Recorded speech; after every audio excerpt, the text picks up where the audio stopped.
இனிய காலை வணக்கம். இனிய பொங்கல் நல்வாழ்த்துக்கள்.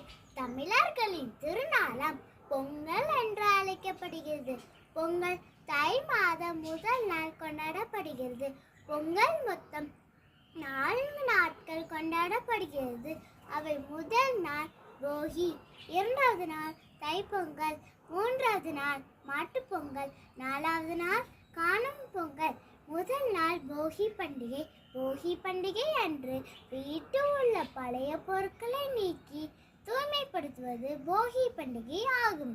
2வது நாள் தைப்பொங்கல். தைப்பொங்கல் அன்று புதிய பானையில் பொங்கல் செய்து அதனை சூரிய பகவானுக்கு படைத்து வணங்குவர். 3வது நாள் மாட்டுப்பொங்கல். மாட்டுப்பொங்கல் அன்று உழவு தொழிலுக்கு உறுதுணையான மாடுகளை அலங்கரித்து வணங்குவர். 4வது நாள் காணும் பொங்கல். காணும் பொங்கல் அன்று உற்றார் உறவினர் நண்பர்களை கண்டு மகிழ்வர். உழவுக்கும் இயற்கைக்கும் நன்றி தெரிவிக்கும் நாளே பொங்கல் திருநாளாகும். தை பெருந்தால் வழி பெருக்கும் என்பதற்கேற்ப கொண்டாடும் திருநாளே பொங்கல் திருநாள். அனைவரும் நான் சொல்வதை சொல்லுங்கள். பொங்கலோ